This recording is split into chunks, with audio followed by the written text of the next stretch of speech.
Tonight we are going to meditate on which road are you on. நீங்கள் எந்த பாதையில் இருக்கிறீர்கள் என்ற தலைப்பிலே நாம் பார்க்க போகிறோம். நீங்கள் எந்த பாதையில் இருக்கிறீர்கள்.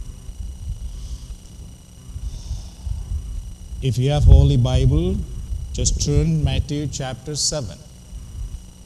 இறைவார்த்தை உள்ளவர்கள் மத்தேயு 7ஆம் அதிகாரத்தை எடுத்துக்கொள்வோம். Matthew chapter 7 verse 13 to 14. Enter through the narrow gate, for wide is the gate and broad is the road that leads to destruction, and many enter through it.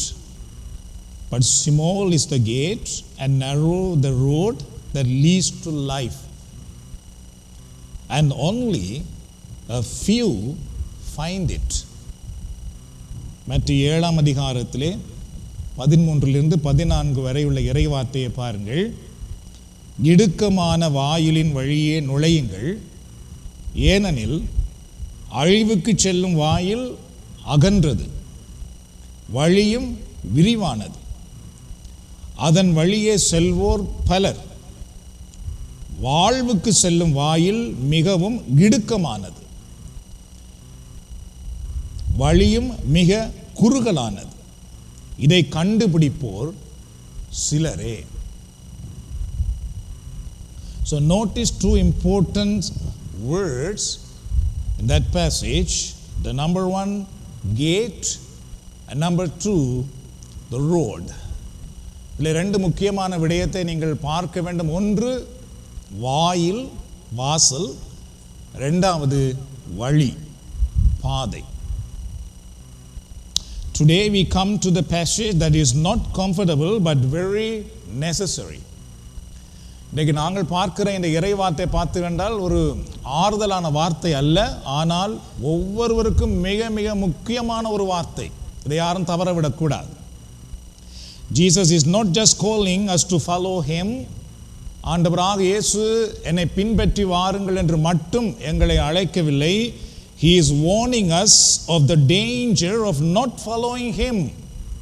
அவரை நாங்கள் பின்பற்றாமல் போவமாக இருந்தால் அதிலே வரப்போகிற ஆபத்தை பற்றியும் ஆண்டவர் இயேசு நமக்கு கற்றுக் கொடுக்கின்றார். This is not about which church you go to. நீங்கள் எந்த ஆலயத்துக்கு போகிறீர்கள் என்பதை பற்றி இது கூறவில்லை. Which denomination you are belonging to. நீங்கள் எந்த கிறிஸ்தவ அமைப்பை சார்ந்தவர்கள் என்பதை பற்றியும் இது பேசவில்லை. நீங்கள் கேத்தலிக்காக இருக்கலாம், பெண்டிகோஸ்டாக இருக்கலாம், புரொட்டஸ்டான்ஸாக இருக்கலாம், லூத்தரனாக இருக்கலாம், ஆங்கிலிக்கனாக இருக்கலாம், மெத்தடிஸ்டாக இருக்கலாம். Okay, and also which bearish you are belonging to. நீங்கள் எந்த பங்கை சார்ந்தவர்கள் என்பதை பற்றியும் இது பேசவில்லை. ஓர் ஹவ் ஆஃபன் யூ ப்ரே. நீங்கள் எவ்வளவு நேரம் செபிக்கிறீர்கள், எப்பெல்லாம் செபிக்கிறீர்கள் என்பதை பற்றியும் இது பேசவில்லை. This is about the road you are walking right now. இது நீங்கள் இப்பொழுது நடந்து கொண்டிருக்கிற பாதையை பற்றி பேசுகிறது. And where it will lead you. நீங்கள் சென்று கொண்டிருக்கிற பாதை உங்களை இறுதியில் எங்கே கொண்டு போய் விடப்போகிறது என்பதை பற்றியும் இந்த இறைவார்த்தை பேசுகிறது. There are only two roads, no middle way. இதில் பார்த்துக்கொண்டால் ரெண்டு பாதைகள் மட்டும்தான் இருப்பதாக இயேசு கூறுகின்றார். இதற்கு மத்தியிலே வேறு எந்த வழியும் இல்லை. Jesus does not say there are many roads to God. ஆண்டவர் இயேசு ஒரு போதுமே சொல்லவில்லை கடவுளுக்கு பல வழிகள் உண்டு என்று. கடவுள் இயேசு ஒருபோதும் சொல்லவில்லை, சரியோ? ஆனால் நிறைய இறையியல் ஆசிரியர்கள் சொல்லுகிறார்கள், நிறைய தியோலோஜியன் சொல்லுகிறார்கள், நிறைய சமயங்களிலே சொல்லுகிறார்கள், கடவுளுக்கு நாம் ஏதோ ஒரு வழியாலே நாங்கள் கடவுளிடத்தில் தான் போய் கொண்டிருக்கின்றோம் என்று நாம் எங்களுடைய அறிவை வைத்து சொல்லி கொண்டிருக்கின்றோம். ஆனால் இயேசு அப்படி ஒரு போதும் சொல்லவில்லை. He says there are two roads. ஆண்டவர் இயேசு சொல்லுகிறார் அங்கே ரெண்டு பாதைகள் இருக்கிறது. The broad road that leads to distraction. இயேசு சொல்லுகிறார் ஒரு அகலமான பாதை இருக்கிறது இந்த உலகத்திலே உங்களுக்கு, அந்த பாதை உங்கள் வாழ்க்கையை அழித்துவிடும். The narrow road that leads to life. அதே நேரத்திலே உங்களுக்கு இந்த உலகத்திலே இடுக்கமான பாதையும் ஒன்று உண்டு. அதுதான் உங்களுக்கு வாழ்வுக்கு கொண்டு போய் விடும் அப்படின்னு இயேசு சொல்லுகின்றார். And you are on the of these two roads. அதாவது வந்து நீங்க பார்த்தீங்கன்னா இதிலே நீங்கள் பார்த்தீங்கன்னா அந்த ரெண்டு ரோட்டையும் எதிலே தெரிவு செய்வது என்பதிலே நாங்கள் இப்பொழுது நிற்கின்றோம்.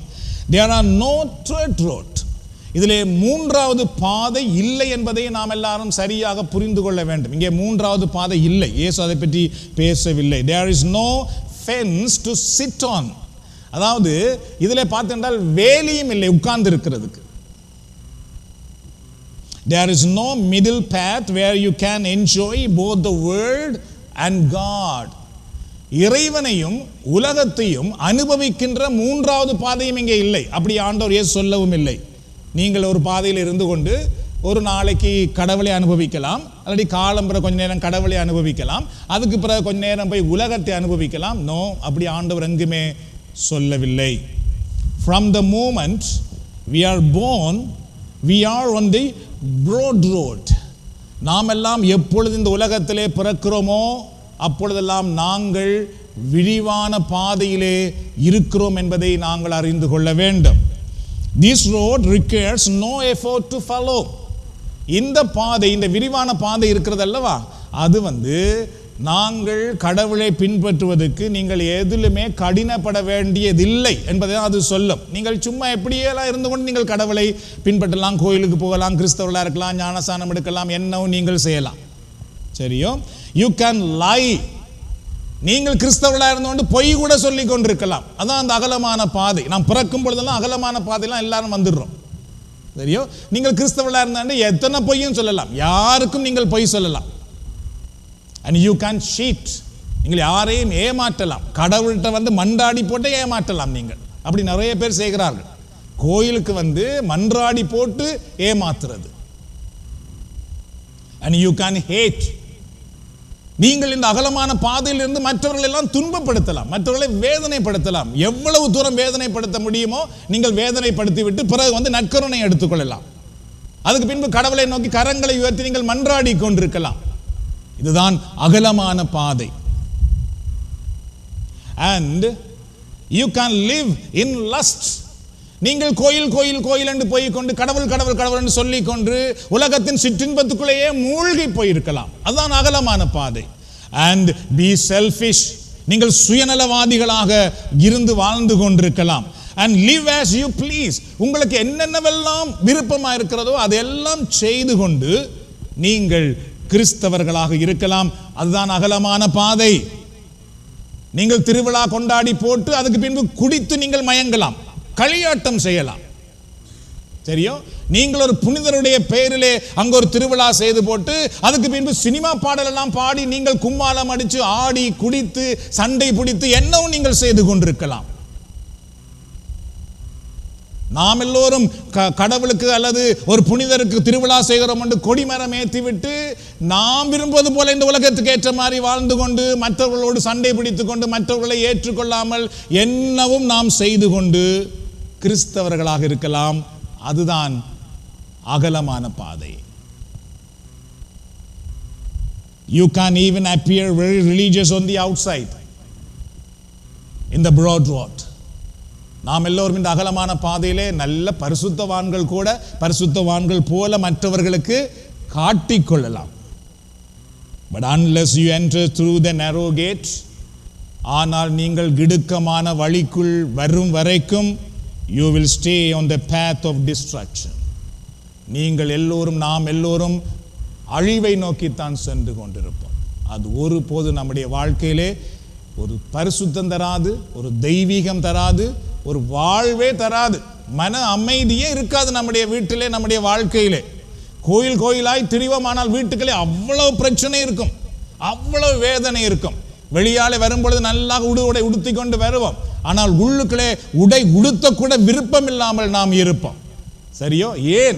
ஏனென்றால் நாங்கள் கிடுக்கமான வாழ்க்கை வாசலிலே வராமல் அகலமான வாசலிலே பயணித்துக் கொண்டிருக்கின்றோம்.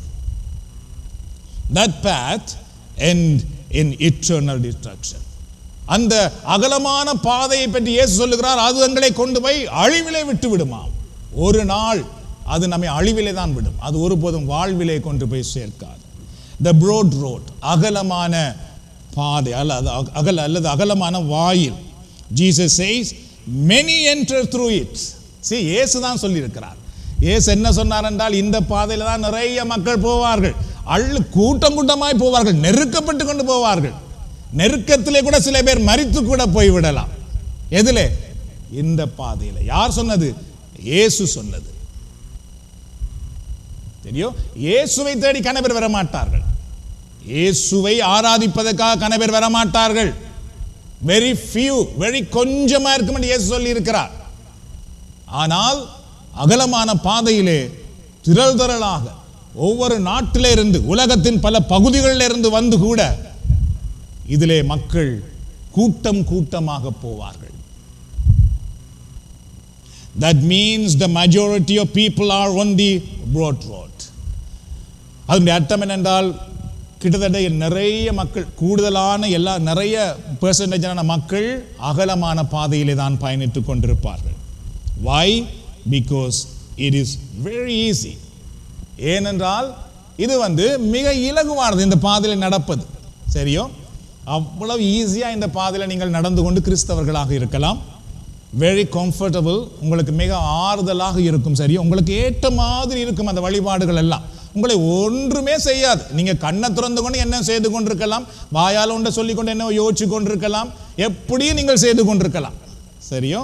அண்ட் ப்ளீசிங் டு ஃப்ளஷ், உங்களுடைய ஊனியல்பு என்ன விரும்புதோ அது எல்லாமே நீங்கள் செய்து கொண்டு கடவுளை வழிபடுகிற என்று நீங்கள் சொல்லிக் கொண்டிருப்பீர்கள், நாம் சொல்லிக் கொண்டிருப்போம். எங்களுடைய உடல் என்ன விரும்புகிறதோ, நம்முடைய மனம் என்ன விரும்புகிறதோ, அது எந்த அழுக்கை விரும்பினாலும் சரி, எந்த தீமையானது விரும்பினாலும் சரி, எந்த அக்கிரமத்தை விரும்பினாலும் சரி, அதையெல்லாம் நாம் செய்து கொண்டு அதுக்குள்ளேயே நாம் வாழ்ந்து கொண்டு நாம் கோயிலுக்குள்ளே இருப்போம், நாம் பாட்டு பாடி கொண்டிருப்போம், நாம் ஜெபம் செய்து கொண்டிருப்போம், நாம் இறைபணி செய்து கொண்டிருப்போம். இது இயேசுவுக்கு தெரியுமா? தெரியும். அதனால தான் அவர் சொல்லி இருக்கிறார், நிறைய மக்கள் இதைத்தான் செய்து கொண்டிருப்பார்கள். On this road you don't need to deny yourself. இந்த அகலமான பாதையில பார்த்திருந்தால் யாருமே தங்களை வெறுக்க வேண்டிய அவசியம் இல்லை. தெரியும், அவர்கள் எப்படி வேணுமென்றாலும் இருந்து கொண்டு கடவுளை தேடுவார்கள். அவர்கள் தங்களை வெறுக்க வேண்டிய அவசியமே இல்லை. சரி, கடவுளுக்காக இதை நான் விட்டு விட வேண்டும், கடவுளுக்காக இதை நான் மாற்றி விட வேண்டும். நோ, அந்த அப்ளிகேஷனே இல்லை. சரியோ? நீங்க என்ன வேணுமென்றாலும் செய்து கொண்டிருப்பீர்கள். இப்போ பெரிய பெரிய தலைமுறையாகவே பகை இருக்கும். வீட்டுக்குள்ளேயே அவ்வளவு பெரிய பெரிய பீராங்கி குண்டினால் செய்ய முடியாத விடயமெல்லாம் வாயினால் நாம் உடை தெரிஞ்சு கொண்டிருப்போம். ஆனால் நாம் கிறிஸ்தவர்களாக இருப்போம். You don't need to repent. நீங்கள் யாரும் மனம் திரும்ப வேண்டிய அவசியம் இல்லை. தெரியும், இந்த பாதையில் யாரும் மனம் திரும்ப வேண்டிய அவசியம் இல்லை. மனம் திரும்புங்கள் அப்படி என்று பெரிதாக அவர்களுக்கு சொல்லிக் கொடுக்கப்பட போறதும் இல்லை. வாங்கள், நீங்கள் கடவுளுடைய மன்றாடுங்கள், அதுக்கப்புறம் போங்கள், அப்புறம் நீங்கள் என்ன பண்ணாலும் நீங்கள் செய்யுங்கள். அதுபடி யாரும் அங்கே எச்சரிக்கப்பட மாட்டோம். நாம் இது தவறு அப்படின்னு சொல்லி நம்மை யாருமே உறுத்த மாட்டார்கள். எப்படி வேணாலும் வாருங்கள், வந்து வழிபாட்டிலே பங்கு பெறுங்கள், காணிக்க போறீங்களா காணிக்க போடுங்கள், அப்படியே வேணுமா நீங்கள் போய்விடுங்கள். உங்களுக்கு அந்த பிரச்சனையா இருக்குதா, கோயிலுக்கு வாருங்கள், இருங்கள், அப்படியே நீங்கள் போய்விடுங்கள். உங்கள் வாழ்க்கையில் ஒரு மாற்றம் இருக்கிறதா, அதை பற்றியெல்லாம் நீங்கள் யோசிக்க வேண்டிய அவசியமே இல்லை, அதை பற்றி சொல்ல வேண்டிய அவசியம் இல்லை. அதனால தான் நீங்கள் பார்த்து கண்டால் எத்தனையோ இடங்களிலே நாங்கள் பாவ சங்கீதனம் செய்கிறோம் என்று சொல்லுகிறோம், பாவ மன்னிப்பு கேட்கிறோம் என்று சொல்லுகிறோம். ஆனால் எங்கேயாவது மனம் திரும்புதல் வந்திருக்கிறதா? நான் பாவ சங்கீதனம் செய்தேன், என் ஆண்டவர் என்னை குடியிலிருந்து விடுவித்தார். நான் பாவ சங்கீதனம் செய்தேன், நீண்ட நாட்களாக பகையா இருந்த என்னை சமாதானப்படுத்தி இருக்கிறார். நான் பாவ சங்கீதனம் செய்தேன், விபச்சாரத்தில் இருந்த நான் என்னை கடவுள் விடுதலை கொடுத்திருக்கிறார். ஏன் அப்ப அந்த மாற்றம் வரவில்லை? ஏனென்றால் அந்த பாவ சங்கீதனமே எதற்காக நாம் செய்ய வேண்டும்? நீ பாவ சங்கீதனம் செய்தால் இப்படித்தான் இருக்க வேண்டும் என்று நமக்கு சொல்றதில்லை. விருப்பமா இருக்கா, பாவ சங்கீதனம் செய்து கொள்ளு, அதுக்கப்புறம் நீ எப்படி பண்ணாலும் வாழலாம். ஆனால் இயேசு ஒருபோதும் அப்படி சொல்லவில்லை. நீங்கள் என்னை பின்பற்றினால் இப்படித்தான் இருக்க வேண்டும் என்று சொல்லி இருக்கிறார். See, you don't need to carry your cross in the broad way, the broad path. நாம் யாரும் சிலுவை சுமக்க வேண்டிய அவசியம் இல்லை. சிலுவை சுமக்கிறா என்ன? அது எங்களுடைய வேதனைகளை சுமக்கிறதை பற்றி இயேசுங்க சொல்லவில்லை. ஏன்னா நாமாகவே தடக்கி விழுந்து காலை கொண்டே கல்லோடு மோதிட்டு தலையை கொண்டு போய் சிவரில் அடிச்சுட்டு ஐயோ இந்த துன்பத்தை இயேசு எனக்கு தந்திருக்கிறார் என்று இன்றைக்கு நிறைய மக்கள் சொல்லி கொண்டிருக்கிறார்கள். இது நீங்கள் கொண்டு போய் தலையை சிவரிலே அடித்தது. இது நீங்கள் கொண்டு போய் உங்கள் காலை கல்லிலே அடித்தது. இது நீங்கள் பேசக்கூடாதே பேசி உங்கள் குடும்பத்திலே வந்த பிரச்சனை. இது நீங்கள் போகக்கூடாத இடத்திலே போனதுனாலே உங்களுக்கு வந்த பிரச்சனை. இது நீங்கள் பழகக்கூடாத உறவுகளோடு போய் பழகினதாலே உங்கள் குடும்பத்துக்குள்ளே வந்த வேதனை. இதல்ல கடவுள் தருகிற சிலுவை. இயேசுவுக்காக நீங்கள் உங்களை அர்ப்பணித்ததினால், இயேசுவுக்காக நீங்கள் மற்றவர்களை மன்னிப்பதனால், இயேசுவுக்காக நீங்கள் பல விடயங்களை தீமையை விட்டு விடுவதனால் உங்களுக்கு வருகிற பரியாசம், உங்களுக்கு வருகிற வேதனை, உங்களுக்கு வருகிற பழிச்சொற்கள் அந்த சிலுவையை சுமந்து கொண்டு வரும்படி இயேசு சொன்னார். ஆனால் இந்த அகலப்பாதையிலே அந்த சிலுவையை பற்றியே நாம் யாரும் யோசிக்கிறதே இல்லை. You can live how you want. எப்படி வேணாலும் வாழலாம். Believe what you want. எதை வேணும்னாலும் நீங்க நம்பலாம். சரியா? என்ன வேணும்னாலும் நம்பலாம் நீங்க. ஆனா கோயிலுக்கு வந்துட்டு நாம் போயிடுவோம்.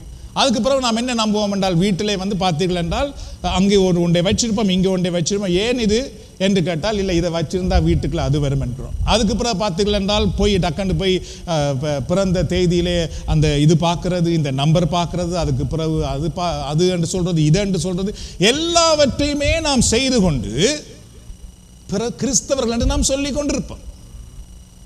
சாத்தானுடைய அனைத்து காரியங்களையும் செய்து கொண்டு அதுக்கு பிறகு கிறிஸ்தவர்கள் என்று சொல்றது. அதுதான் இந்த அகலமான பாதை. உங்களை யாரும் தட்டி கேட்க மாட்டார்கள். நோ, நீங்க என்ன வேணும்னாலும் நீங்க செய்யலாம். And still feel spiritual just by attending church occasionally. எல்லாம் செய்துட்டு அடிக்கடி கோயிலுக்கு போய் வாரதுனாலே நாங்கள் பக்திமான்கள், பக்தர்கள் அப்படி என்று நாம் எண்ணிக்கொள்ளுவோம். But what lies at the end of the road? ஆனால் அந்த விரிவான பாதை இருக்கிறதல்லவா, அதனுடைய முடிவு என்னவா இருக்குமா பாருங்கள். Jesus says destruction. அது நம்மை அழிவிலே கொண்டு போய் விடும். அன்பானவர்களே, அது நம்மை அழிவிலே கொண்டு போய் விடும், அவ்வளவுதான். அது இயேசுவே சொல்லியிருக்கிறார். இதுல எந்த மாற்றமும் இல்லை. Not just physical death but eternal punishment. இது அப்படியே கண்ணை மூடிட்டோம், அவர் போயிட்டார், அவர் போயிட்டார்னு நாம் சொல்றோம். எங்க போறார், அதுக்கு பிறகு போய் எங்க இருக்க போகிறார், பைபிள் சொல்லுது அதை பற்றி. சரியோ? எந்த சமயமும் அதை பற்றி சொல்லவில்லை, பைபிள் சொல்லுது. அது வேதாகமும் சொல்லுது. ஒருவர் பாவத்திலே மரிப்பாராக இருந்தால் நித்திய அழிவிலே, நித்திய வேதனையிலே அவர் இருப்பார். அங்கே அவருடைய உடல் அழிந்து போகாது, ஆனால் அங்கே அந்த வேதனைக்குள் அவர் நெருப்புக்குள் இருப்பார். அதான் திருமறை சொல்லுகிறது. அதான் நாம் எல்லாரும் பார்த்திருந்தால் எங்களுடைய சுபங்களிலே, எங்களுடைய சுபமாலையிலே கூட எங்களுக்கு நல்மரணத்தை தாரும், நித்திய வேதனையிலிருந்து எங்களை விடுவித்துக் கொள்ளும் என்று சொல்றோம். அப்படி சொல்லிட்டு வாழ்வு தருகிற பாதைக்கல்லவா நாம் வர வேண்டும். அகலமான பாதை நம்மை அழிவிலே கொண்டு போய் விட்டுவிட போகிறதா. Separation from God. இந்த அகலமான பாதையின் முடிவு கடவுளிடமிருந்து நம்மை முற்றும் முழுவதுமாக பிரித்துவிடும். A place called hell. நரகம் என்று சொல்லப்படுகிற இடத்துக்கு கொண்டு போய் அந்த அகலமான பாதை கொண்டு போய் விட்டு விடுமாம். People don't like to talk about hell today. இன்றைக்கு நிறைய மக்கள் நரகத்தை பற்றி பேசுவதற்கு விருப்பமில்லை. அதெல்லாம் இது என்னது நரகம், இதெல்லாம் போய், இதெல்லாம் எங்கே இருக்குது, இதெல்லாம் அந்த காலம், இவ்வளவு விஞ்ஞானம் வளர்ந்த நேரத்தில் போய் நரகத்தை பற்றி கதைக்கிறதா அப்படின்னு நினைக்கிறார்கள். ஆனா மரணத்தை பற்றி கதைக்கிறோம். மரணம் வர முதலே கிடங்கு வண்டி விட்டு இருக்கிறோம். மரணத்துக்கு இன்சூரன்ஸ் பண்ணி வைத்திருக்கிறோம். அதெல்லாம் நாம் செய்கிறோமே. ஏன் அப்ப அதெல்லாம் செய்கிறோம்? ஆகவே திருமறை சொல்லுகிறது, நரகம் என்ற ஒன்று உண்டு. But Jesus talked about it more than anyone else in the Bible. ஆனால் இயேசு நரகத்தை பற்றி மற்றவர்கள் பேசியதை விட இயேசுதான் நிறைய பேசி இருக்கிறார். வேறு யாரும் பேசவில்லை. நரகத்தை பற்றி எல்லாம் அப்போஸ்தலர்கள் நிறைய பேசவில்லை. இயேசு பேசியிருக்கிறார் நரகத்தை பற்றி. நரகத்தில் என்ன இருக்கும், யார் நரகத்துக்கு போவார்கள், இறுதியில் என்ன நடக்க போகிறது, இதெல்லாம் கடவுள் பேசியிருக்கிறார், இயேசு பேசியிருக்கிறார். Because he wants to warn us. ஏன் அப்படி பேசினார் என்றால் அவர் எங்களை எச்சரிக்க விரும்புகிறார். The narrow road, இடுக்கமான வாய். Small is the gate and narrow the road that leads to life and only a few find it. அந்த இடுக்கமான வாயிலை பற்றி என்ன சொல்லப்படுகிறது, அது மிக நெரிசலாக இருக்குமாம், அதிலே போவது கொஞ்சம் நெரிசலாக இருக்குமாம், ஆனால் அதை கண்டுபிடிக்கிறவர்களே சிலர் தானாம். பார்த்தீர்களா, அந்த பாதையை கண்டுபிடிக்கிறவர்களே சிலர். அதனால தான் இங்கே சிலரா இருக்கிறோம். கரங்களை எடுத்துட்டு ஆண்டவருக்கு நன்றி சொல்லுவோமா? நான் எப்பொழுதும் ஆண்டவருக்கு நன்றி சொல்லுவேன். இலங்கையிலே உருகாற்றுறையிலே அந்த சுப கூட்டத்துக்காக, அது என்னவோ பெரிய பெரிய ஆயிரக்கணக்கான மக்கள் இருந்த ஒரு கூட்டத்திலே கடவுள் என்னை சந்திக்கவில்லை. சும்மா என்ன ஒரு கொஞ்சம் பேர், ஒரு கிட்டத்தட்ட ஒரு 50 பேர் இருந்திருக்கலாம் அந்த இடத்திலே. அங்குதான் இறைவன் வாழ்வழித்தார். அதற்காக இறைவனுக்கு கோடி நன்றிகள். அதை மறக்க முடியாத அந்த அனுபவத்திலிருந்து நான் ஒருபோதும் பிரியக்கூடாது என்பதற்காக செபிக்கிறதிலும் ஆண்டவரிடத்திலே எப்பொழுதும் வேண்டிக் கொண்டும் இருக்கின்றேன். என்றால் அதிலிருந்து எப்போ விலகிறோமோ அதுதான் நம்முடைய வாழ்வின் அழிவு. So small is the gate and narrow the road that leads to life and only a few find it. அப்ப இந்த நெருக்கமான பாதையை வாயிலை பற்றியே சொல்லும் பொழுது அது நம்மை கொண்டு போய் வாழ்விலே விடுமாம். This is the road to heaven, the path of salvation. இந்த பாதை தான் பரலோகத்துக்கு கொண்டு போகிற பாதை, மீட்பளிக்கின்ற பாதை. And the way of the true discipleship. இந்த பாதை தான் உண்மையான சீடத்துவ பாதையாக அமைகிறது. But it is narrow. ஆனால் இது இடுக்கமானது. அவ்வளவு கம்ஃபர்டபுளா இந்த பாதையில் நடக்க முடியாது. Repentance. ஏனென்றால் இந்த பாதை என்ன கேட்கிறது என்றால், நீ மனம் திரும்பினாலே ஒழிய இந்த பாதையில் வர முடியாது அப்படி என்று சொல்லுகிறது. தெரியும், நீங்கள் கிறிஸ்தவர்களாக இருக்கலாம், எந்த மதத்தை சார்ந்தவர்களாக இருக்கலாம், இந்த பாதை மதத்தை பற்றி எல்லாம் பேசாது, மனம் திரும்புதலை பற்றி தான் பேசும். நீ யாராக இருக்கலாம், எங்கேயும் இருக்கலாம், மனம் திரும்பினால் உனக்கு வாழ்வு உண்டு.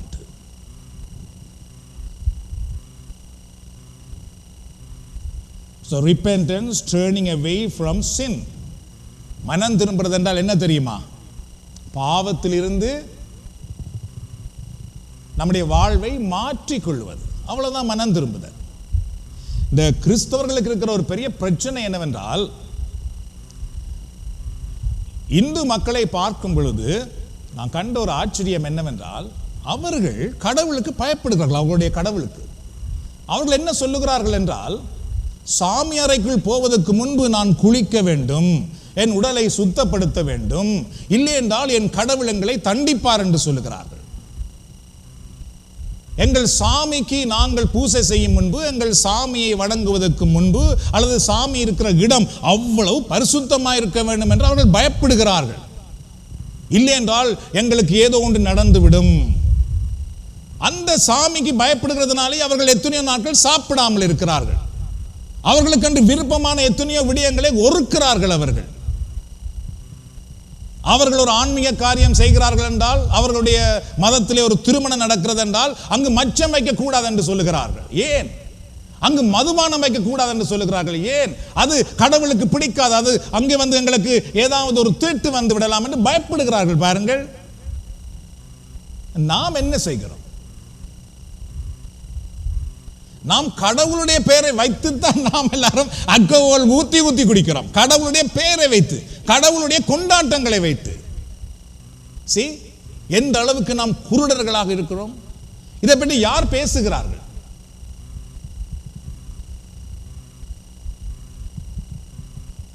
அவர்கள் உண்மை கடவுளை அறியாமல் இருந்தாலும் அவர்களுக்கு தெரிந்த விடயத்திலே இவ்வளவு பயபக்தியோடு இருக்கும் பொழுது, எங்களுடைய கடவுள் சொன்னார், நான் பரிசுத்தராயிருப்பது போல நீங்களும் பரிசுத்தமாயிருங்கள், பரிசுத்தம் இல்லாமல் யாரும் என்னை காண முடியாது என்று கடவுள் சொன்னார். அப்படி இருக்கும் பொழுது நாம் எப்படி வேணுமானாலும் இருந்து கொண்டு கடவுளை வணங்கலாம் என்று நினைக்கின்றோம். கடவுளை ஆராதிக்கலாம் என்று நினைக்கின்றோம். சரி, living according to God's word. இந்த நெருக்கமான இந்த இடிசலான வாசை இருக்கிறது அல்லவா, அது எங்களிடத்தில் என்ன கேட்கிறது என்றால் எங்களுடைய கீழ்ப்படிவை கேட்கிறது. நீங்கள் இந்த பாதையில் நடக்க வேண்டும் என்றால் கடவுளுடைய வார்த்தைக்குள் நீங்கள் வாழ வேண்டும். கடவுளுடைய வார்த்தை என்ன சொல்லுகிறதோ அதுக்கு கீழ்ப்படிய வேண்டும் என்று சொல்லுகிறது. Faith in Jesus alone, not in good work or ritual or religion. இந்த இடுக்கமான பாதை என்ன சொல்லுகிறது என்று பார்த்தீர்கள் என்றால், நீங்கள் இயேசுவை மட்டும்தான் நம்ப வேண்டும். இயேசு மட்டும்தான் உங்களுடைய கடவுள், அவர்களை மட்டும்தான் நீங்கள் தங்கி இருக்க வேண்டும் என்று சொல்லுவதுதான் அந்த இடுக்கமான பாதை. உங்களுடைய நல்ல செயல்களால் நீங்கள் பரலோகம் போகலாம் என்று இந்த பாதை சொல்லாது. இயேசுவால் மட்டும்தான் நீங்கள் பரலோகம் போகலாம். உங்கள் சமயம் பரலோகம் கொண்டு போகும் என்று இந்த பாதை சொல்லாது. இயேசுவால் மட்டும்தான் நீங்கள் பரலோகம் போகலாம். Who is the broad gate? அப்படின்றால் இந்த அகலமான பாதை யாரை காட்டுகிறது? அகலமான பாதை, இடுக்கமான பாதை. அகலமான பாதை யாரை காட்டுகிறது என்றால், that's Satan. Who is the narrow gate? இடுக்கமான வாயில் யார் அப்படின்னு பார்த்தீர்கள், ஜீசஸ், இயேசு. What is the broad road? அகலமான பாதை என்றால் என்ன? The way of the world, the sinful and easy life without God. அகலமான பாதை எதை காட்டுனா, இந்த உலகம் என்ன மாறி போகிறதோ அதிலே நீங்கள் வாழலாம், எப்படி வேணும்னாலும் என்ன பாவத்திலும் வாழ்ந்து கொண்டிருக்கலாம். அதுதான் அந்த அகலமான பாதை. What is the narrow road? The way of Jesus, a holy and obedient life through him. இடுக்கமான பாதை இயேசுவை காட்டுகிறது, சிலுவையை காட்டுகிறது. அதிலே பார்த்து கண்டால் நாம் எங்களை தாழ்த்தி எங்களை ஒடுக்கி ஆண்டவருக்கு எங்களை அர்ப்பணிக்க வேண்டும். And what is the result? அதனுடைய முடிவு என்ன பாருங்கள். அகலமான பாதையினுடைய முடிவு, the broad road leads to destruction. அழிவிலே கொண்டு போய் விட்டு விடுகிறது, நெருப்பிலே கொண்டு போய் விட்டு விடுகிறது. The narrow road leads to life, eternal, முடிவில்லா வாழ்வுக்கு கொண்டு போய் விட்டு விடுகிறது, eternal life. ஒவ்வொரு பாதையும் தொடங்குவது போல முடிவு இருக்கிறது அன்பானவர்களே. நாம் இந்த உலகத்திலே பிறந்திருக்கிறோம் என்றால் பேபியாக, அதுக்கு பிறகு முடிவு ஒன்று இருக்கிறது நமக்கு. அந்த முடிவு நாங்கள் இந்த உலகத்திலே எந்த பாதையில் நடக்கிறோம் என்பதை பற்றி இருக்கிறது. அல்லேலூயா. Jesus is the only gate. இயேசு மட்டும்தான் உண்மையான ஒரே வாசல். John chapter 10 verse 9. Listen what Jesus said. I am the gate. Whoever enters through me will be saved. யோவான் 10:9, நானே வாயில், என் வழியாக நுழைவோருக்கு ஆபத்து இல்லை. சரியா? முதல் நாங்கள் வாசித்ததில் பார்த்தோம், இடுக்கமான வழியிலே செல்வதற்கு அந்த இடுக்கமான வாசல் வழியாக வருகிறவர்கள் இடுக்கமான வாயிலே வருகிறார்கள். And also Jesus is the only way. இயேசு மட்டும்தான் ஒரே வழி. Jesus is not just showing the way, he is the way. இயேசு வழியை காட்டுகிறதல்ல, அவர்தான் வழியாக இருக்கிறார். John chapter 14 verse 6, I am the way, the truth and the life. No one comes to the Father except through me. சரி, இது மிக முக்கியமான ஒரு வார்த்தை இது. யோவான் 14:6, வழியும் உண்மையும் வாழ்வும் நானே, என் வழியாய் அன்றி எவரும் தந்தையிடம் வருவதில்லை. சரியோ? அதில் எந்த பாதையாலும் நாம் தந்தையிடத்தில் வர முடியாது, இயேசு என்கிற பாதையை தவிர. சரியா? இவ்வளவு நேரம் நாம் என்ன கேட்டிருக்கிறோம் என்றால், இயேசுதான் இடுக்கமான பாதை. அந்த இடுக்கமான பாதையில் நடக்கிறது என்றால் அந்த இடுக்கமான பாதையிலே மனம் திரும்புதல் இருக்க வேண்டும், அர்ப்பணிப்பு இருக்க வேண்டும். இயேசுதான் நம்முடைய ஆண்டவராக இருக்க வேண்டும், இயேசு மட்டும்தான் கடவுளாக இருக்க வேண்டும், இயேசுவோடு நாம் இருக்க வேண்டும் என்று கேட்டிருக்கின்றோம். You cannot enter the narrow gate through tradition. எங்களுடைய பாரம்பரியங்கள் வழியாக இந்த இடுக்கமான வாசல், நெரிசலான வாசல்களை ஒருபோதும் வர முடியாது. அது நம்மை அகலமான வாசலில் தான் கொண்டு போய் விடும். You cannot enter through your family's faith. உங்களுடைய தலைமுறையாக வந்து கொண்டிருக்கிறதுல ஒரு நம்பிக்கை, அப்படியே இந்த நம்பிக்கை தான் எங்கள் அம்மா செய்தால் அதை நானும் செய்கிறேன் அப்படி சொல்லி கொண்டிருக்கிறதுனால அதுக்குள்ள வர முடியாது. நாம் ஒவ்வொருவரும் இயேசுவை விசுவாசிக்க வேண்டும். எங்கள் தனிப்பட்ட விதத்தில் அம்மா விசுவாசித்தா நான் எப்படியும் வாழலாம்னு ஒருபோதும் இருந்துடக்கூடாது. மனைவி விசுவாசிக்கிறா, கணவர் எப்படியும் இருக்கலாம்னு இருக்கக்கூடாது. அவர்கள் கட்டாயமாக இயேசுவை விசுவாசிக்க வேண்டும். அதற்காகத்தான் நீங்கள் எல்லோரும் இந்த புதுவாழ்வு அனுபவத்தை பெற்றிருக்கிறீர்கள் என்றால் உங்கள் குடும்பம் முழுவதும் இந்த அனுபவத்தில் வருவதற்காக நீங்கள் என்ன பாடுபட முடியுமோ அதற்காக நீங்கள் பாடுபட வேண்டும், அதற்காக நீங்கள் உபவாசம் பண்ண வேண்டும், அதற்காக நீங்கள் ஜெபிக்க வேண்டும், கண்ணீர் வடிக்க வேண்டும். ஏனென்றால் நம்மோடு இருக்கிறவர்கள் கட்டாயமாக மரிக்க போகிறார்கள். அவர்கள் இயேசுவை அறிந்திருப்பார்கள் என்றால் நாம் மன நிம்மதியாக இருப்போம். And you cannot enter by simply being a good person. நல்ல ஒரு ஆளாக இருக்கிறதுனால நான் அப்படியே பரலோகம் போயிடலாம்னு யாரும் நினைக்கக்கூடாது. You must come through Jesus alone. இயேசு கிறிஸ்து வழியாகத்தான் நாங்கள் எல்லோரும் இந்த வாசல் வழியாக நடக்க வேண்டும். You must have a personal relationship with Jesus Christ. இயேசு கிறிஸ்துவோடு தனிப்பட்ட அந்த உறவு நிச்சயமாக இருக்க வேண்டும். Many Christians go to church, take Holy Communion and say prayer, but still they don't have true relationship with Jesus Christ. நிறைய மக்கள் கோயிலுக்கு போகிறோம், நற்கருணை எடுக்கின்றோம், நாம் செபிக்கின்றோம், ஆனால் இயேசுவோடு நமக்கு உறவு இல்லை. தெரியும்? They know about Christ, but they don't truly know who Christ is to them. அவர்களுக்கு இயேசுவை பற்றி தெரியும். அவர் இப்படி இங்கே பிறந்தார், இவருடைய மகன், அவருடைய நாள் இது எல்லாம் தெரியும். ஆனால் அவர்களுக்கு இயேசு யார் என்று அவர்களுக்கு நிச்சயமாக தெரியாது. கேட்டு பாருங்கள், உங்கள் வீட்டிலே போய் உங்களுக்கு இயேசு யாருன்னு கேட்டு பாருங்கள். அவர்கள் என்ன சொல்லுகிறார்கள்? அவர்களால் சொல்ல முடியுதான்னு பாருங்கள். என் இயேசு என்னை மீட்டவர், எனக்காக சிலுவையில் மரித்து எனக்கு புது வாழ்வு தந்தவர், என் பாவங்களை மன்னித்தவர். They don't live in obedience to Jesus. அவர்கள் இயேசுவுக்கு கீழ்ப்படுகிறவர்களாக இருப்பதில்லை. தெரியும்? Even Satan know who is Jesus, but Satan never obeys to Jesus. சாத்தானுக்கும் இயேசுவை தெரியுமா? தெரியும், எங்களை விட நல்லா தெரியும். ஆனால் சாத்தான் ஒருபோதும் இயேசுவுக்கு கீழ்ப்படியாது. அதுபோல் நிறைய கிறிஸ்தவர்கள் இருக்கிறார்கள், இயேசுவை தெரியும், ஆனால் எத்தனை பேர் இயேசுவுக்கு கீழ்ப்படுகிறார்கள் என்றால் the last one, this is a shocking one. Matthew chapter 7 verse 14.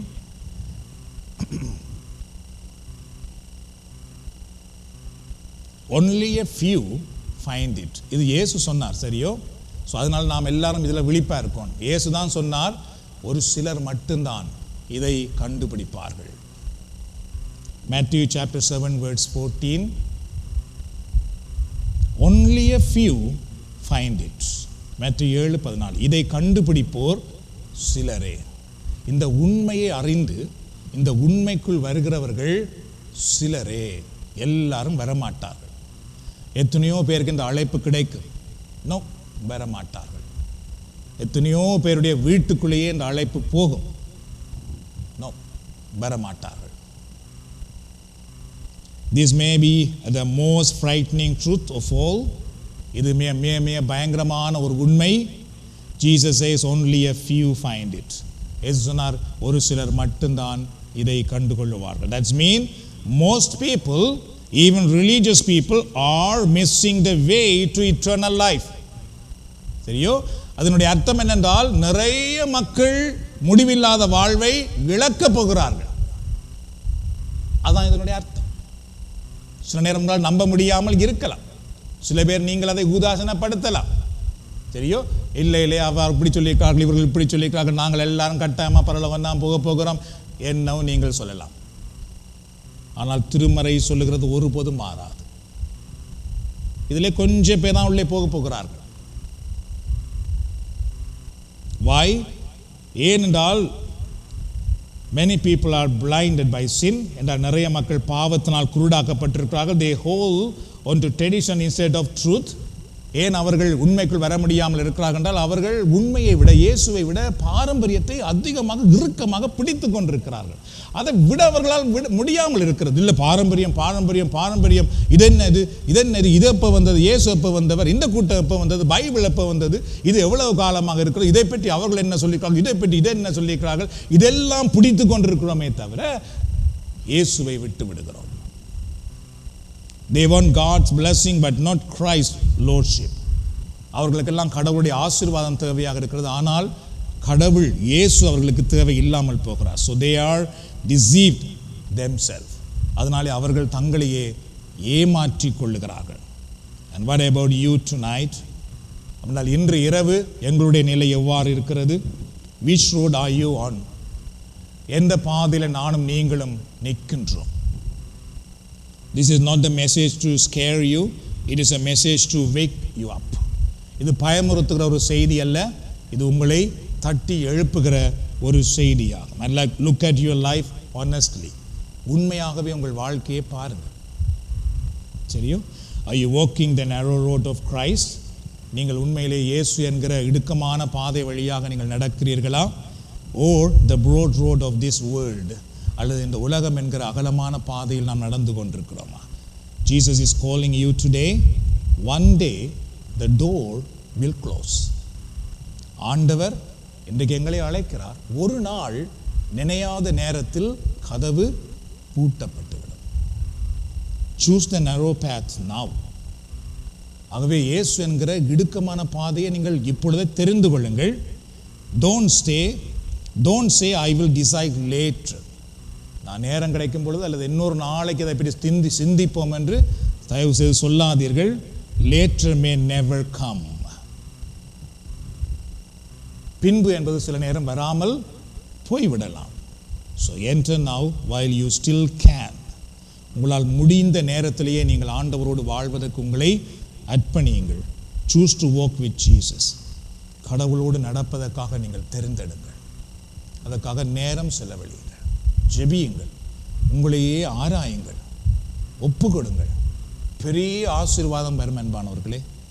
இதில் நான் வாழ்வின் முடிவை பற்றி மட்டும்தான் பேசியிருக்கிறேன். அதாவது முடிவில்லாத வாழ்வை மட்டும் இதில் பேசியிருக்கிறேன். ஏன்னா மற்றதெல்லாம் பேசுகிறதுக்கு நேரம் இல்லை.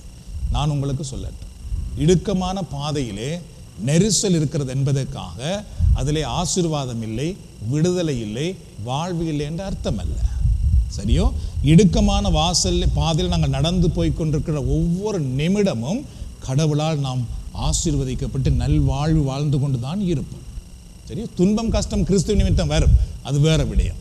ஆனால் உண்மையான சமாதானம், உண்மையான ஆசீர்வாதம், உண்மையான சுகம், உண்மையான விடுதலை இந்த பாதையில் தான் இருக்கிறது. இயேசு இருக்கிற பாதையில் இருக்கிறது.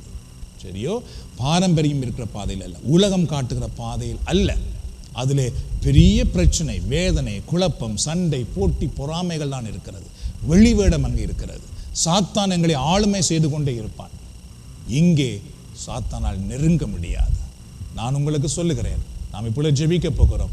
உங்களிடத்துல நிறைய பணம் இருக்கலாம், நல்ல வீடு வாசல் இருக்கலாம், நல்ல வாகனம் இருக்கலாம், ஏன் இனி கூட நல்ல பெறுமதியான வீடுகள் வேண்டலாம், நிறைய பணம் உழைக்கலாம். பணத்தினால், பொருளினால், நீங்கள் வைத்திருக்கிற காரியங்கள், உங்கள் திறமைகளால் உங்கள் வாழ்க்கைக்கு வேண்டிய சமாதானத்தையும் வாழ்வையும் கொண்டு வர முடியாது. இயேசுவால் மட்டும்தான் தர முடியும். God bless you and your family. ஆண்டவர் உங்களையும் உங்கள் குடும்பத்தையும் ஆசீர்வதிப்பாராக. நாம் ஜெபிப்போம். எழுந்து நின்று ஆண்டவருடைய கரங்களில் அர்ப்பணிக்கலாம்.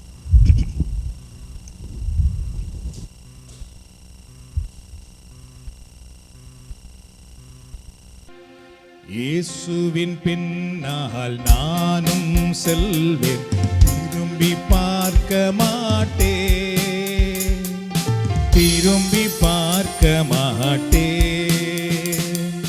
இயேசுவின் பின்னால் நானும் செல்வேன், திரும்பி பார்க்க மாட்டேன், திரும்பி பார்க்க மாட்டேன். சிலுவையே முன்னா, உலகமே பின்னா, சிலுவையே முன்னா, உலகமே பின்னா. இயேசு சிந்திய குருதியினாலே விடுதலை அடைந்தேனே. இயேசு சிந்திய குருதியினாலே விடுதலை அடைந்தேனே. இயேசுவின் பின்னால் நானும் செல்வேன், திரும்பி பார்க்க மாட்டேன், திரும்பி பார்க்க மாட்டேன். இயேசுவின் பின்னால் நானும் செல்வேன், திரும்பி பார்க்க மாட்டேன், திரும்பி பார்க்க மாட்டேன். அச்சமும் இல்லை அதிர்ச்சியும் இல்லை அடியேன் உள்ளத்திலே. ஆண்டவர் இயேசு அடைக்கலமன்றோ ஆதலில் குறையில்லை. அச்சமும் இல்லை அதிர்ச்சியும் இல்லை அடியேன் உள்ளத்திலே. ஆண்டவர் இயேசு அடைக்கலமன்றோ ஆதலில் குறையில்லை. ஆண்டவர் முன்னா அகிலமே பின்னா. ஆண்டவர் முன்னா அகிலமே பின்னா. அன்பர் இயேசுவின் வார்த்தையினாலே விடுதலை அடைந்தேனே. அன்பர் இயேசுவின் வார்த்தையினாலே விடுதலை அடைந்தேனே. இயேசுவின் பின்னால் நானும் செல்வேன், திரும்பி பார்க்க மாட்டேன், திரும்பி பார்க்க மாட்டேன். இயேசுவின் பின்னால் நானும் செல்வேன், திரும்பி பார்க்க மாட்டேன். ஆராதிக்கிறோம், நன்றி கூறுகிறோம், பார்க்க மாட்டேன். சொல்லுவோம். சிலுவையே முன்னா உலகமே பின்னா. சிலுவையே முன்னா உலகமே பின்னா. இயேசு சிந்திய குருதியினாலே விடுதலை அடைந்தேனே. இயேசு சிந்திய குருதியினாலே விடுதலை அடைந்தேனே. உம்முடைய அக்கினியின் பிரசன்னத்தை பெற்றுக் கொள்ளட்டும். இந்த நேரத்திலே ஒவ்வொருவருடைய உடலிலும் உம்முடைய அக்கினியின் பிரசன்னம் இப்பொழுது இறங்கி வரட்டும். ஓமையா இப்படி எல்லாருமாக ஆண்டவரை போற்றுவோம் இந்த நேரத்திலே. நன்றி ஆண்டவரே, ஸ்தோத்திரம் ஸ்தோத்திரம் ஸ்தோத்திரம் ஸ்தோத்திரம் அப்பா. போற்றுகிறோம் போற்றுகிறோம் போற்றுகிறோம், ஆராதிக்கிறோம் ஆண்டவரே. நீர் நல்லவர், விடுவிப்பவர், ஆசீர்வதிக்கிறவர் அப்பா. ஆண்டவர், இந்த இடத்திலே வந்திருக்கிற ஒவ்வொருவரையும் உம்முடைய கண்கள் காண்கிறது ஆண்டவரே. எனக்கு ஆசீர்வாதம் வேண்டும், எனக்கு இயேசு வேண்டும், எனக்கு விடுதலை வேண்டும், எனக்கு சுகம் வேண்டும் என்று இந்த இடத்திலே வந்திருக்கிற ஒவ்வொருவரையும் ஆண்டவரை நீர் காண்கிறீரப்பா. நீர் இந்த நேரத்தில் இவர்கள் மத்தியிலே செயலாற்றுவீராக. உம்முடைய வல்லமை இந்த நேரத்தில் இவர்கள் மேல் இறங்கி வருவதாக. உம்முடைய அபிஷேகம் இந்த நேரத்தில் இவர்கள் மேல் இறங்கி வருவதாக. பரலோக அக்கினி இந்த உடலில் இறங்கி வருவதாக. பரலோக வல்லமை ஒவ்வொருவர் மேலும் இப்பொழுது இறங்கி வருவதாக. பெண்டெக்கோஸ்து பெருவிழாவில் ஒரு அக்கினி இறங்கி வந்தது. அந்த நெருப்பின் வல்லமை இப்பொழுது இவர்கள் மேல் இறங்கி வரட்டும் ஆண்டவரே. இவர்களுடைய உடலுக்குள்ளே ஒரு வல்லமை இறங்கி வரட்டும் ஆண்டவரே. இவர்களுக்குள்ள இருக்கிற பலவீனங்கள் இப்பொழுது நீங்கி போகட்டும் அப்பா. பயங்கள் அகன்று போகட்டும் ஆண்டவரே. சோர்வுகள் நீங்கி போகட்டும் ஆண்டவரே. இந்த நேரத்தில் உடலில் இருக்கிற நோய்கள் மறைந்து போகட்டும் ஆண்டவரே. இருளின் வல்லமைகள் விலகி ஓடட்டும் ஆண்டவரே. உம்முடைய அபிஷேகம் இறங்கி வருவதாக, உம்முடைய வல்லமை இறங்கி வருவதாக. இதோ இவர்கள் எல்லோரும் பரலோகத்துக்கு சொந்தமானவர்களாய் மாற்றப்படுவார்களாக. இவருடைய குடும்பம் பரலோகத்துக்கு சொந்தமானதாய் மாற்றப்படுவதாக. இவருடைய பாதையில் இன்றிலிருந்து ஒரு பெரிய ஆசீர்வாதத்தை காண்பார்களாக, ஒரு பெரிய அபிஷேகத்தை காண்பார்களாக. இயேசுவின் நாமத்திலே ஜெபிக்கிறோம் ஆண்டவரே. இயேசுவின் நாமத்திலே ஜெபிக்கிறோம் ஆண்டவரே. இயேசுவின் நாமத்திலே ஜெபிக்கிறோம் ஆண்டவரே. இயேசுவின் நாமத்திலே இருள் விலகி போவதாக. இயேசுவின் நாமத்திலே இருள் அகன்று போவதாக. இயேசுவின் நாமத்திலே இப்பொழுது ஒவ்வொருவரையும் கட்டவிழ்க்கிறேன் ஆண்டவரே. பிசாசின் கட்டுகளிலிருந்து இப்பொழுது நான் கட்டவிழ்க்கிறேன் ஆண்டவரே. இயேசுவின் நாமத்தினால் இவருடைய குடும்பங்கள், இவருடைய வாழ்க்கையில் இருக்கிற ஒவ்வொரு கட்டுகளிலிருந்தும் இவர்கள் கட்டவிழ்க்கப்படுவார்களாக. பாரம்பரிய கட்டுகளிலிருந்து கட்டவிழ்க்கப்படுவார்களாக. உலகத்தை சந்தோஷப்படுத்துகிற கட்டிலிருந்து கட்டவிழ்க்கப்படுவார்களாக. ஆண்டவரே, பெருமை என்கிற கட்டிலிருந்து கட்டவிழ்க்கப்படுவார்களாக. வெளிவேடம் என்கிற கற்றிலிருந்து கட்டவிழ்க்கப்படுவார்களாக. ஆண்டவரே, சாத்தானால் கொடுக்கப்பட்டிருக்கிற ஆண்டவரை எல்லா விதமான தீமை கட்டுகள் இப்பொழுது கட்டவிழ்க்கப்படுவார்களாக. இயேசுவின் வல்லமை இறங்கி வரட்டும், இயேசுவின் அபிஷேகம் இறங்கி வரட்டும், பரலோக வல்லமை இறங்கி வரட்டும், பரலோக பிரசன்னம் இறங்கி வரட்டும், பரலோக அக்கினியின் பிரசன்னம் இறங்கி வரட்டும். ஆண்டவரே, இதோ இந்த நேரத்திலே ஒவ்வொருவர் மேலும் குணமாக்கும் வல்லமை இறங்கி வருவதாக. இயேசுவின் நாமத்திலே நோய்கள் குணமடைவதாக, இயேசுவின் நாமத்திலே நோய்கள் குணமடைவதாக, இயேசுவின் நாமத்திலே நோய்கள் குணமடைவதாக.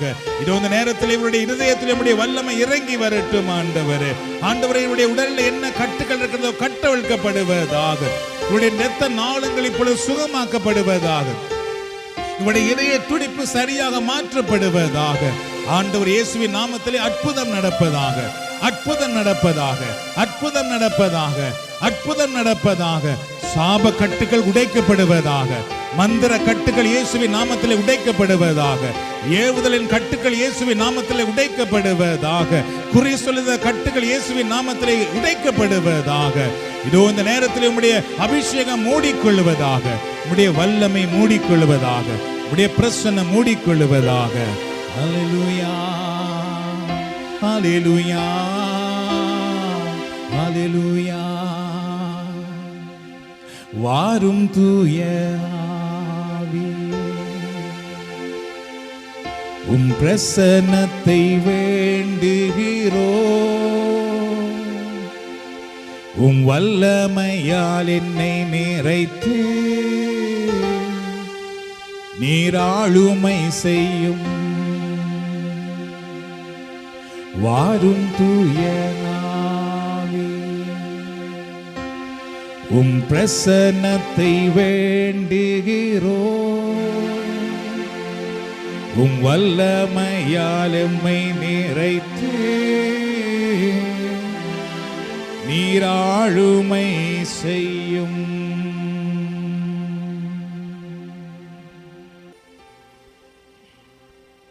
ஆண்டவராகிய கடவுள்